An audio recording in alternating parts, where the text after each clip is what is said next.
Good afternoon, everyone.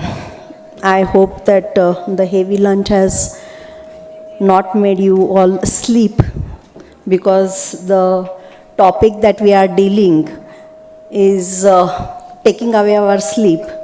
If in whole of our practice, even if we practice for 50 years and the last day of that practice comes with some complication and takes us to the court, then it is the remaining life is sleepless. So I expect everyone to be awake for all the lectures henceforth. So the topic is violence in the hospital and how to deal, and the timing given is 20 minutes. Actually violence झाला की त्या क्षणानंतर 5-10 मिनिटातच सगळं अस्तव्यस्त असतं, परंतु ते आवरायला ते निस्तरायला आपल्याला पुढचे काही वर्ष लागून जातात किंवा आयुष्य पण जातं. Initially I would like to acknowledge a big thank you to our state IMA President Dr. Santosh Kadam sir, Secretary Dr. Anil Awad sir, and the Treasurer Dr. Saurabh for giving us the opportunity to work in the medical legal cell of state. Another is the medical legal cell members, Chairman Dr. Vipin Chekar, Co-Chairman Dr. Ajay Narayankar, and my colleagues Dr. Mayur, Dr. Rajesh, Vidya Shetty, and Dr. Rajesh Deri sir. Then the organizers of medical legal conference, which initially started with just local conference small for Nanded, then it extended, and with communication to the state, it has become a state conference, and I really appreciate and applaud for such a big hall capacity, and plus online also people are there, more than 1,000 I think. So it's a big success that medical legal conference is having such a big attendance. So violence that includes the physical, verbal and psychological aggression, which is directed towards the health workers. So health workers means including right from the front desk to the consultant and even the management. So कलियुगमध्ये राहतो आपण. सतयुग संपलेला आहे आपला, की जिथे लोक डॉक्टरांना देव मानत होते. मुलगा मुलगी डॉक्टर व्हावं म्हणून खूप मोठ्या अपेक्षा करायचे. आपण काहीतरी थोडंफार केलं आणि जीव वाचला की ते आपल्याला देव मानून म्हणायचे की तुमच्यामुळे आज जीव वाचलेला आहे. बट सतयुगमधून आपण कलियुगात आलो, आणि कलियुगामध्ये आपल्याला आता ते राक्षस म्हणतात किंवा यम म्हणतात. डॉक्टरांना असं वाटत नाही की त्यांच्या मुलांनी मेडिकल फील्डमध्ये गेलं पाहिजे, किंवा आपले बाकीचे काही मुलं असतील ज्यांनी जर व्हायलन्स बघितलेला असेल, ज्यांनी जर अशा काही गोष्टी बघितल्या असतील, न्यूज बघितल्या असतील. स्पेसिफिकली आफ्टर RG खार केस इट इज डिफिकल्ट की आपण कसं मेडिकल फील्डमध्ये जायचं. But things never end. Life keeps on, and doctors will be more, and more hospitals and more colleges are coming up. Why it is important? Because of the rising cases of the violence in the healthcare settings and the impact that is created on the healthcare workers. So maybe the mental health, आपली productivity कमी होते. असं वाटतं नको emergency काय आलं, घेतलं पाहिजे का नाही घेतलं पाहिजे, खरंच घ्यायची गरज आहे का, नाही तर पाठवून देतो. छोटे सेटअपवाले स्पेसिफिकली की हाय रिस्क पेशंट बघितलं, कॉम्प्लिकेशन दिसतं आहे, नको आमच्याकडे नाही होणार, पाठवून देतात. परंतु मोठ्या सेटअप्समध्ये you have to take the patient when it is a tertiary care or a big hospital. So now what are the impacts, and कशामुळे ह्या सगळ्या गोष्टी होतात की फिजिकल व्हायलन्स सुरू होतं, मॉब लॉन्चिंग होतं, ब्लॅकमेलिंग प्रकार सुरू होतो की तुमच्या इथे असं असं झालं मग आम्ही असं करू तसं करू. किंवा मध्यंतरी नाशिकमध्ये खूप कॉमन झालं होतं, FB लाईव्ह सुरू करायचे. काही झालं की एक टीम होती 2-4 जणांची, ते स्वतःला future politicians, future prime minister समजायचे, आणि ते आले की मग सुरू करायचे की यांचं बघा हेच ते, यांनीच हे बिल इतकं काढलं, हेच असं केलं तसं केलं. आणि आपण त्याला घाबरत असतो की अरे आपलं नाव पेपरमध्ये जाईल, आपण FB लाईव्हवर जाऊ, आणि आपण त्यापासून घाबरतच प्रॅक्टिस करायला लागतो. दिस इज अ संस्कृत सेईंग की वैद्यराज नमस्तुथ्यम यमराज राज होतं. इन शॉर्ट असं की डॉक्टरांना फक्त त्यांचं म्हणणं असं होतं की यमराज हा फक्त जीव घेऊन जातो, परंतु डॉक्टर हा जीव पण घेतो आणि आपले पैसे पण घेऊन जातो. So this is something very scared to be and we should always think of. So why all this happens is there are few factors that contribute. पहिली गोष्ट तर पेशंट आपल्याकडे जेव्हा येतो तेव्हा आपला त्यांच्याकडे बघण्याचा दृष्टिकोन जो आहे तो बदलला पाहिजे.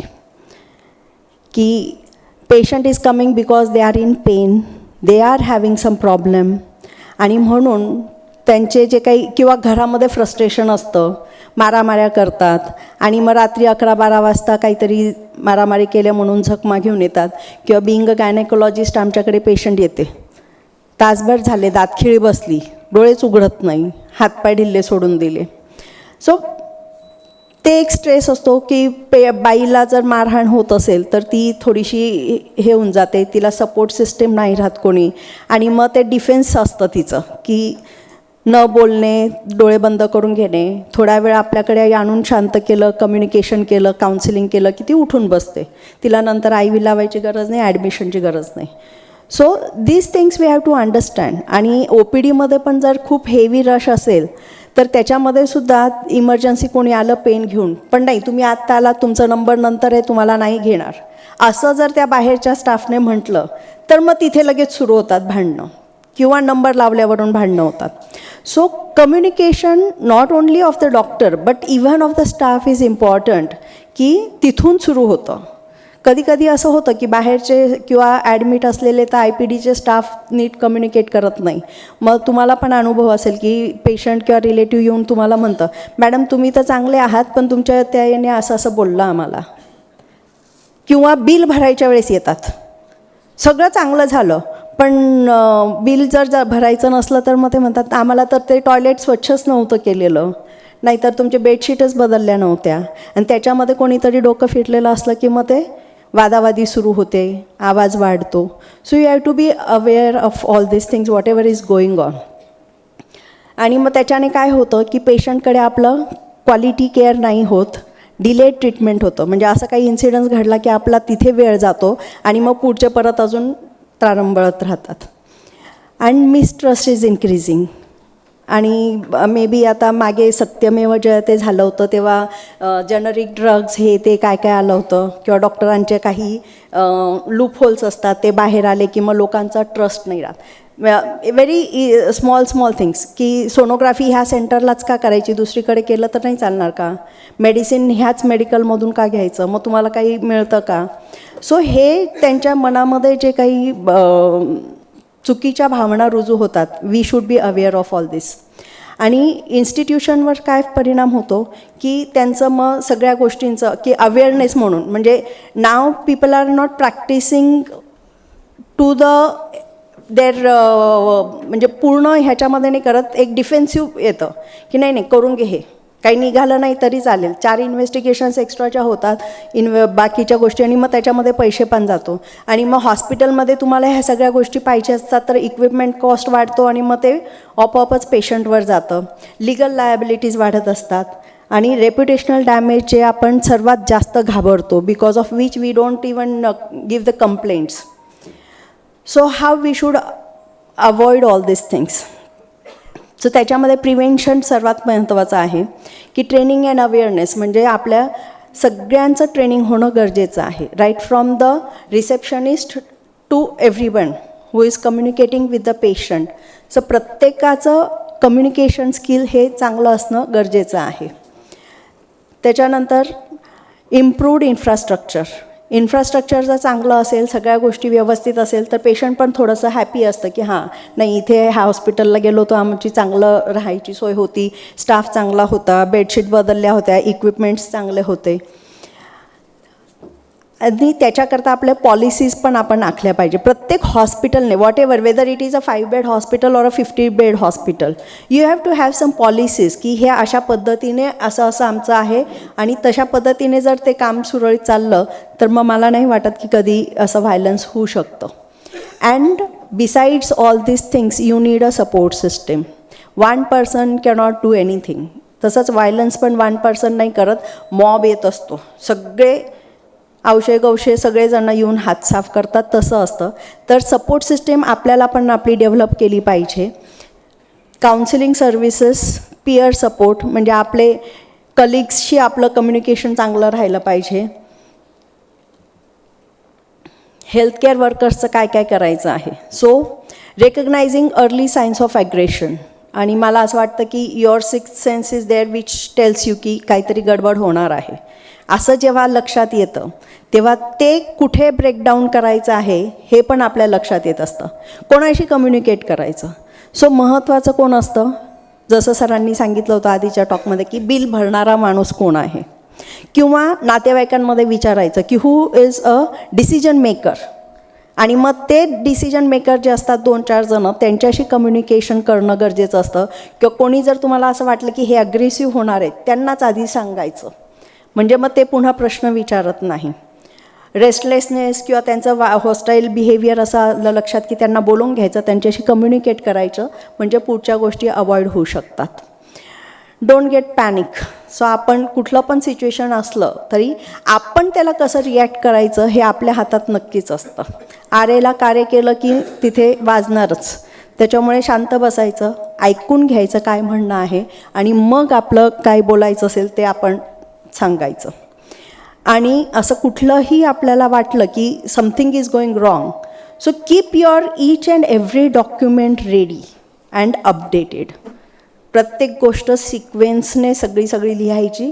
आणि म्हणजे कम्युनिकेशन केलेलं असलं कधी कधी ते लिहायचं राहून जातं, आणि मग ते म्हणतात की आम्हाला माहिती नाही. किंवा बिलांवरून जर वाद होत असेल तर बिलं लिहून घ्यायचे. माझ्या हॉस्पिटलला आम्ही आता सुरू केलेले, though we take the readymade consent form, still we ask the patient and the relative to write in their own handwriting.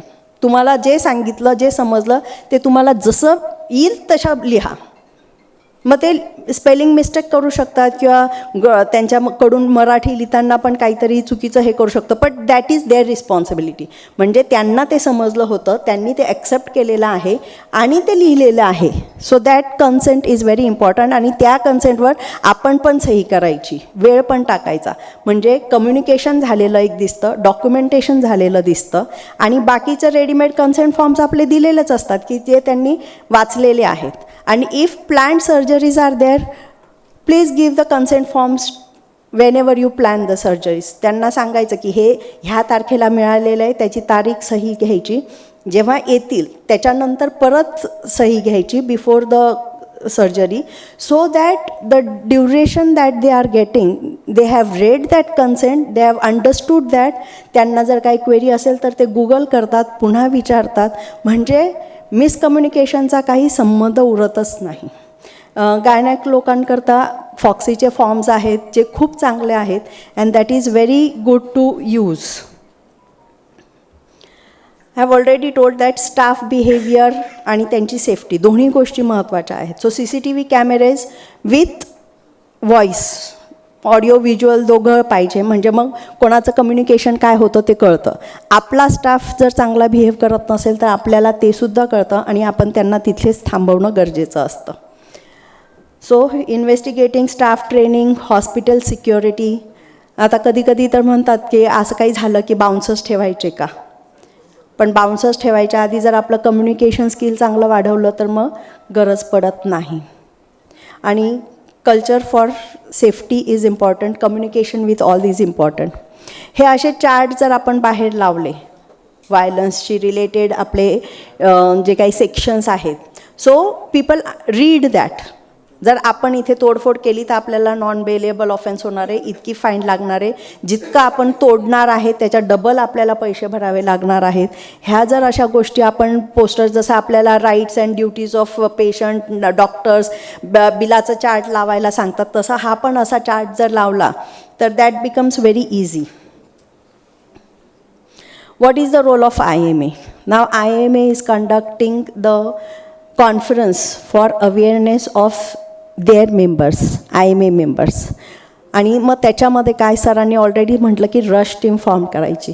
आता रश टीम कशा फॉर्म्स करायच्या की मेडिको लिगल एक्सपर्ट तुमच्या प्रत्येकाच्या IMA याच्यामध्ये असणार आहे. जर नसेल तर state medico legal team is there and they will help you.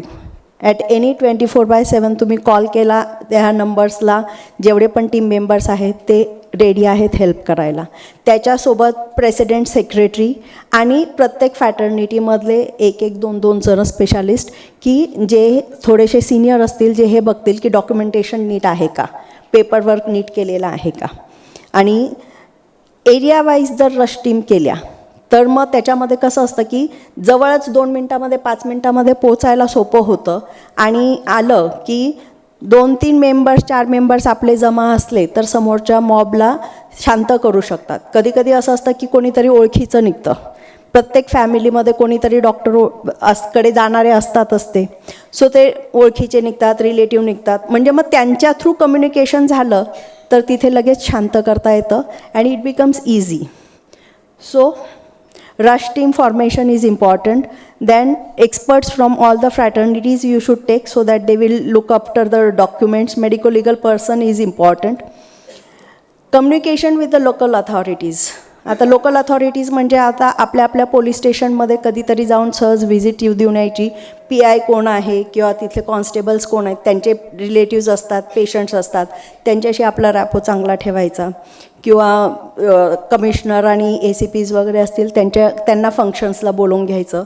म्हणजे मग काही प्रॉब्लेम आला तर ते आपलं पटापट कामं करतात. कॉर्पोरेशन अथॉरिटीज म्हणजे आता इथले म्युन्सिपल कॉर्पोरेशन किंवा कुठले असतील त्यांच्याशी कम्युनिकेशन करणं गरजेचं आहे.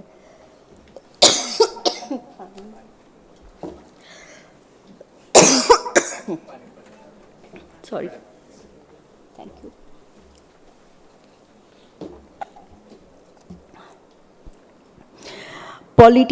पॉलिटिशियन्सशी खूप सांभाळून वागायचं असतं कारण ती दुधारी तलवार असते. So they may be helpful और दे मे गो अगेन्स्ट यू. परंतु त्यांच्याशी पण कम्युनिकेशन ठेवणं गरजेचं आहे. Then comes NGOs. आता NGOs लाईक रोटरी, लायन किंवा अजून बाकीचे NGOs असतील की जिथे डॉक्टर ड्युटीज आपल्या देतात free of charge. Free camps घेतात किंवा सर्जरीज करून देतात. मग अशा वेळेस जर हॉस्पिटलमध्ये काही प्रॉब्लेम आला तर हे NGOsचे मेंबर्स जे असतात they can come and help you. They can tell to the जे पण कोणी गुंड असतील जे व्हायलन्स करता येतात.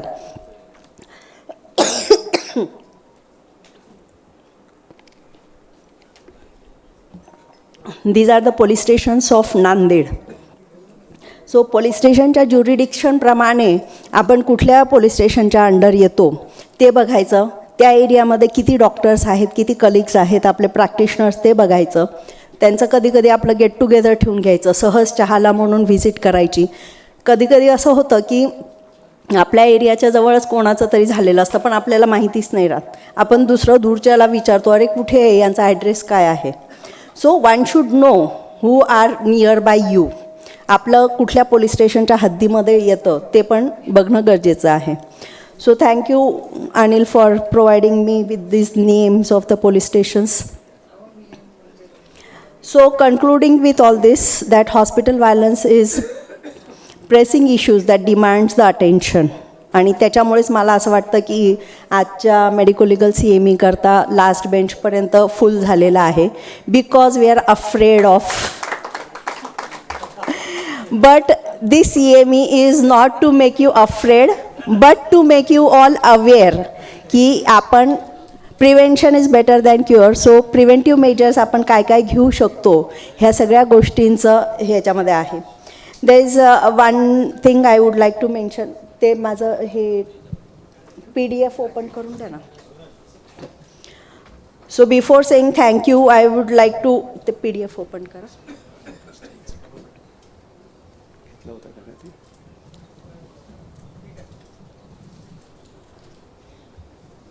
बॅक ना exit.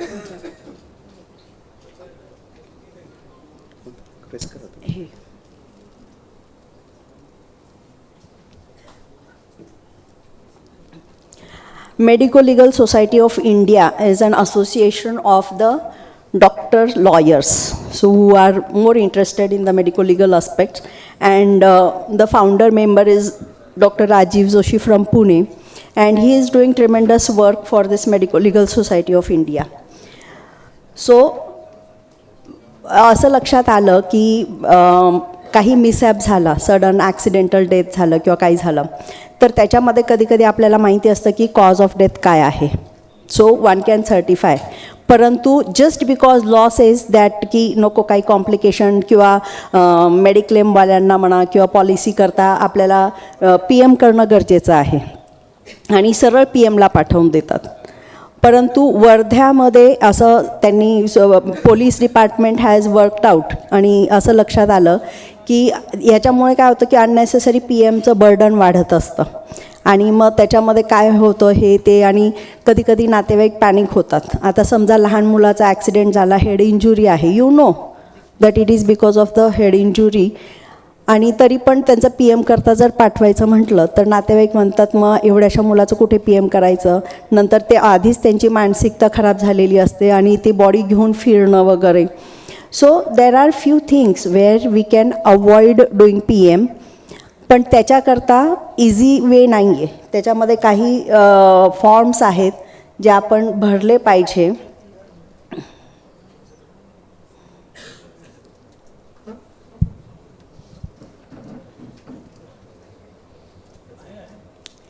So these are the checklist for the doctors for filling up the death certificate.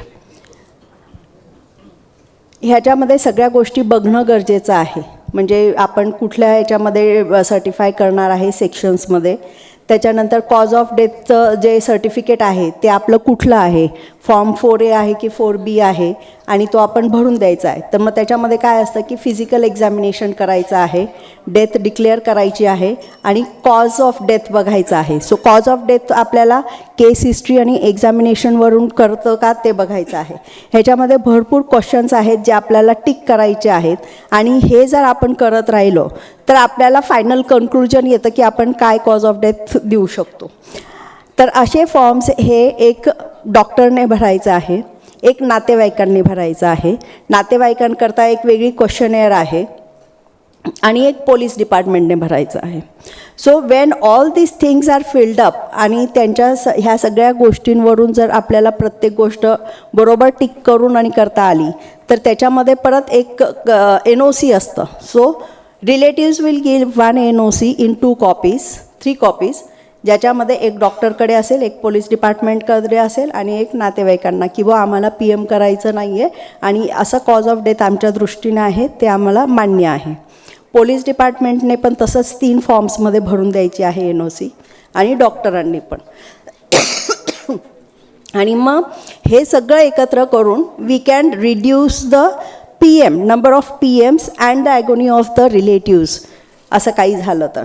And this is been put up in only Wardha. So now Medico-Legal Society has drafted all these things and given forwarded to the Ministry of Health and Family Welfare. आणि मग हे एक they are trying to get it as a gazette or a law. ते law म्हणून जर आलं then it will become very easy, and the number of PMs that are required and the agony of the relatives will be reduced. And so we can certify or give a cause of death certificate and it will become easy.